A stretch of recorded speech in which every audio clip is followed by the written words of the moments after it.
Oh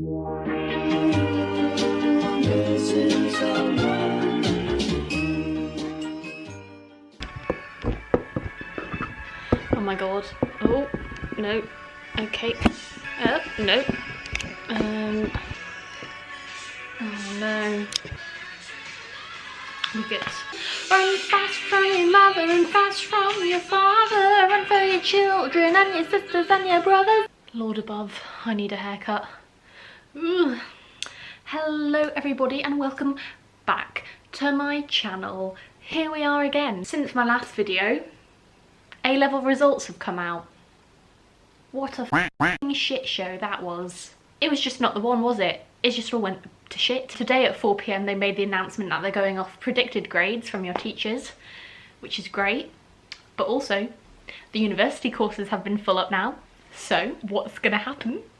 Let's just start this video off by addressing how shit it is for you. I am so sorry for anyone who's had to go through the emotional trauma of results day this year. I wouldn't have coped. I don't know how you're all doing it. I just cannot imagine being in your situation.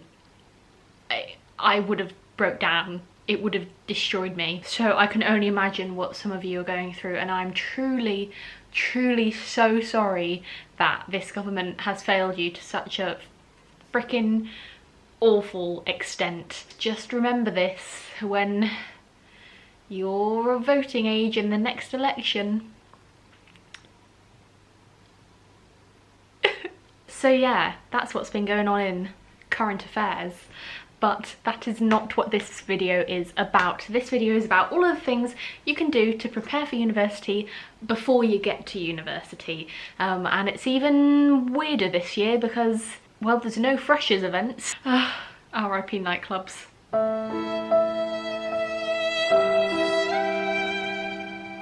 Okay, maybe see you in 2021. If not, I don't know what I'll do. A panic masters, anyone? I joke, but also it's true. Anyway, I've got a lovely long list on my phone here of all the things you can do to prepare for university. So let's get crack-a-lacking and get on with this video. Okay, obviously the main thing everyone thinks about doing is what are they going to take to university? I would recommend making a fat packing list. I had a big old Excel spreadsheet because I'm an absolute dweeb, but it worked really well for me. I had like loads of different columns, one for bedroom, one for kitchen, one for bathroom, and one for like pointless decor things like this that you probably don't need, but also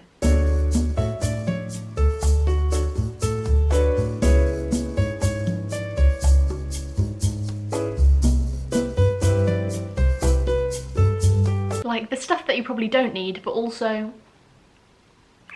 you're probably going to bring anyway. If you're wondering what things you should put on that packing list, I have made a few videos about it. You can go look at my university haul, you can go look at my university stationery haul, and you can go and look at my what not to take to university haul. You can go look at my weird uni essentials video, my most recent one. Shameless plug on the first point of this video. We love my life, we're growing my subscribers. A girl who's actually taking my course messaged me today and said, hey, they've emailed us this list of books that we should buy. Which ones would you recommend that we buy? Because people in the course group chat have already bought all of them and they're very expensive. And I looked at the list and I said, haha, you should buy none of them. You can get course books from the library, which you will still be able to access this year. Textbooks are so expensive and often not very necessary. If you've got a very theory-based course, I'm sure there are going to be a few textbooks that are the holy grail that you probably will want.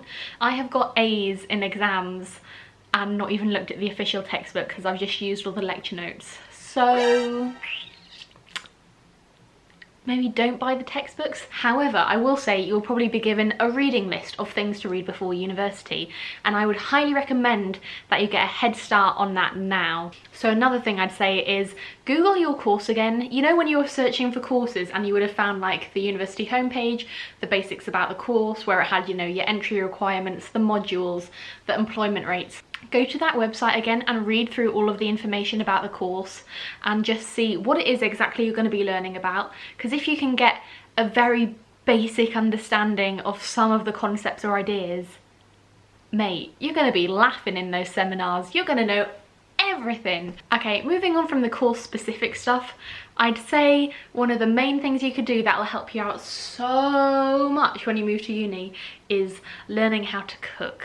I don't really know that I know how to cook yet. Anyone can cook. Don't know how well I've listened to my own advice on this, but I'm not saying you have to be like master chef level. If you have just got a few basic recipes nailed, that'll be fine. A lot of people come to uni and they've already been cooking for themselves and their siblings for years. A lot of people come to uni and they have literally never used a hob before. I was somewhere in the middle. I'd say nail, you know, your spaghetti bolognese, nail your curry, stuff like that. Maybe I'll do a video about easy student recipes at some point. I am no cook, but I do have a few staple meals that I always make. The next thing I would say is to get your student bank account sorted. I didn't do this before I came to uni, and it meant I had to wait for an appointment at my SU bank for literally months before I could get my student current account. If you don't know, a student current account is just the same as any other normal debit current account, except you get a couple more perks. Pretty much all of the student accounts have an overdraft. If you don't know what that means, it means basically when you run out of money in your account, you can start going into negative figures and you won't be charged interest on it. So you're basically getting a free loan that you won't have to pay interest back on, but obviously you will need to pay it back and get into positive numbers at some point. I would really recommend that you don't try going into your overdraft, because once you get in there, it can be a slippery slope. This is really ironic because today I got a text telling me that I am in my overdraft.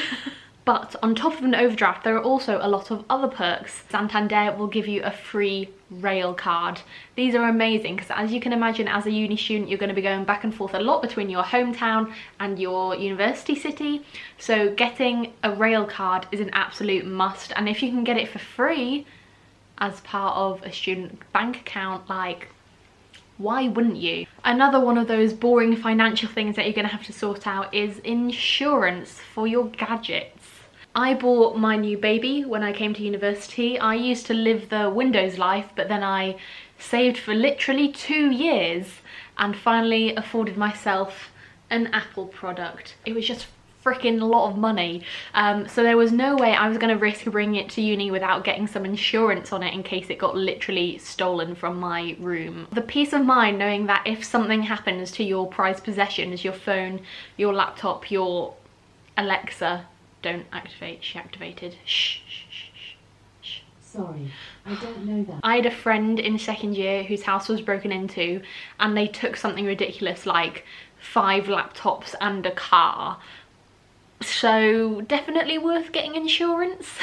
The next thing I'd say is the obvious, but it is to follow everyone and everything on the social media. It's very difficult to come across accurately over social media, so don't worry too much if you're like, I don't know, stressed about your housemates. It will all be fine. Just make sure you get in the group chat. Also get in the course group chat. It's nice to have other people who you can ask if they know the answers to any questions. It's always a very helpful thing. Follow any societies, follow all of the freshers' Facebook pages, follow people on Twitter, follow people on Instagram, literally follow everyone. Get stalking. Something you will want to get is a planner or a calendar or some form of organising life system. So for me, I personally utilise online calendars. I find that works best for me, and you can also see my paper calendar there. This is just a system that works for me. If you prefer having an in-person calendar, then obviously absolutely go for it. As long as you've got some form of organisation, I'd say that is the main thing. Another thing I'd say is find out what software your university will supply for you for free on your own laptop. Uni of Sheffield give you all Microsoft programs for free, so I've got Word, PowerPoint, that kind of thing on my laptop. Bit of a more practical one now, learn how to wash your clothes. If you don't already wash your own clothes, you're gonna need to learn how to do it. Just ask your mum or your dad or your guardian, a sibling, a trusted adulting figure, and they'll be able to tell you. It really isn't rocket science. Personally though, I make my life a lot easier and I just use the little pods, you know what I mean? I just shove my clothes in the washer, yeet in a pod, close the door and press go, and hey presto, I've done my washing.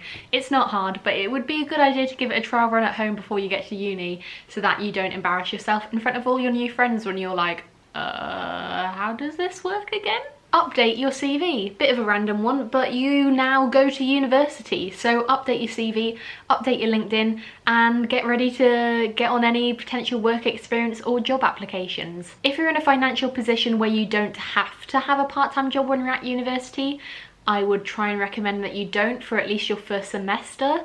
It can be very overwhelming. I did have a job in my first semester, but it was a thing that I could do remotely on my laptop, sort of marketing and stuff. So I was in quite a unique circumstance where my work was very flexible. Oh, I did have one flatmate who had a job at like B&Q, I think, or somewhere like that.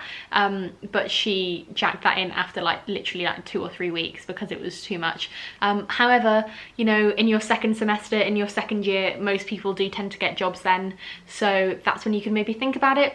But having said that, if you're not in the financial position that you can be at university and not have a job, then you will be fine. You'll find ways to manage it. The university will have services to help you through that, so don't stress too much on that front. But that is a nice healthy reminder to bring your passport with you and all of those kind of details you will need if you do try and get a job.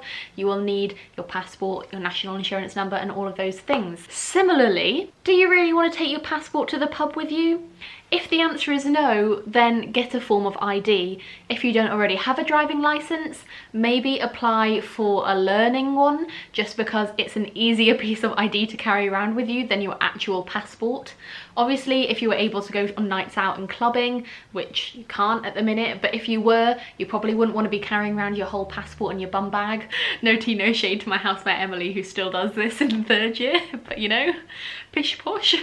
But yeah, definitely think about getting some form of card ID if you don't already have one. The next thing I'd say is sign up to your uni doctors. You're moving away to a new place and we're in the middle of a pandemic. What are the chances that you might need a doctor at some point? I'd say they're probably quite high. Register for the doctors at your university, get it booked in so that if you need to get a GP appointment, you can do it quite nice and easily, opposed to being on a massive wait list because you didn't sign up to the doctors at the right time. That sort of rolls into the mental health side of things. I would say there is a certain amount of mental preparing you're going to have to do for moving to university. It's scary. You're going to have to put yourself out there and just talk to new people. It's a pretty terrifying prospect. For me, I had made new friends at 6th form, but I still had my main core group of friends from secondary school. So for me, it had literally been like 7 years, no, even longer than that, because some of my primary school friends came with me to secondary school and they were still my friends in 6th form. I hadn't made new friends since preschool. That's an over-exaggeration, but you know what I mean. There's no comfort friend you can go run to anymore, so mentally prepare yourself to make some new friends. I know it's scary, but it will honestly be fine once you put yourself out there. You've just got to mentally prepare yourself to put yourself out there in the first place. You get me? I think you know what I mean. We're good. Having said that, just because you're going to university doesn't mean that you're going to lose all of your home friends. So spend time with them before you leave. You probably won't get to hang out together as much anymore, so spend some time with them, do things with them, and also do stuff with your family if you live with them. You know, if you're leaving your parents for the first time, make the most of that time you have left together. Also, I mentioned it briefly before, but talk to current students at the university, reach out to people who you know go to your university, talk to student ambassadors. There'll be loads at your university and they'll be happy to offer advice and give you some guidance about like the cool places to go and that kind of thing. On a similar vein, research your local area. Find out where the coolest bars are, where the best pubs are, where the best vintage charity shops are, where the best coffee shops are.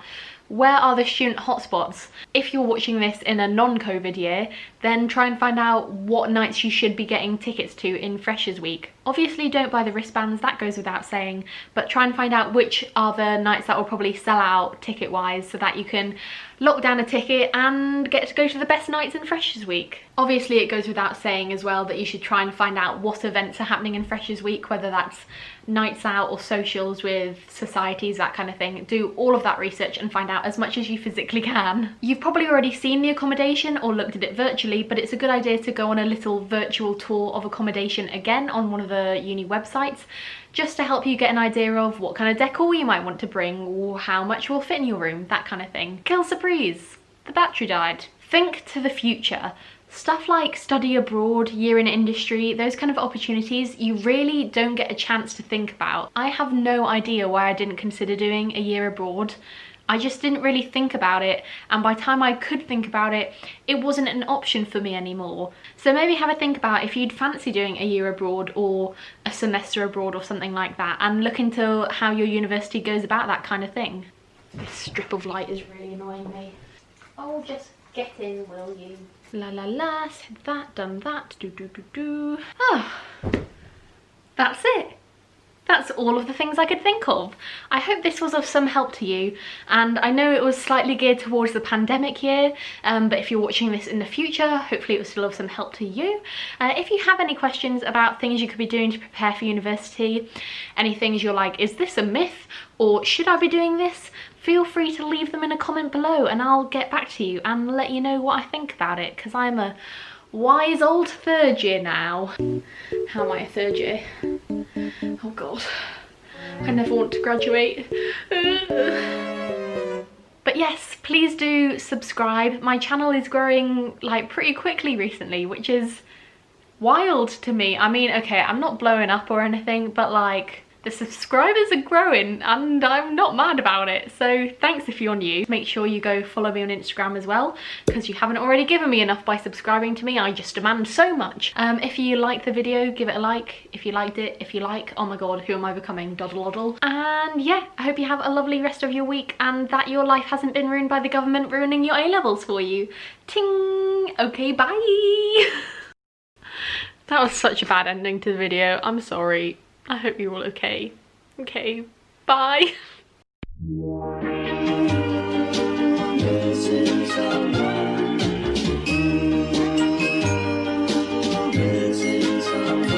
Missing someone.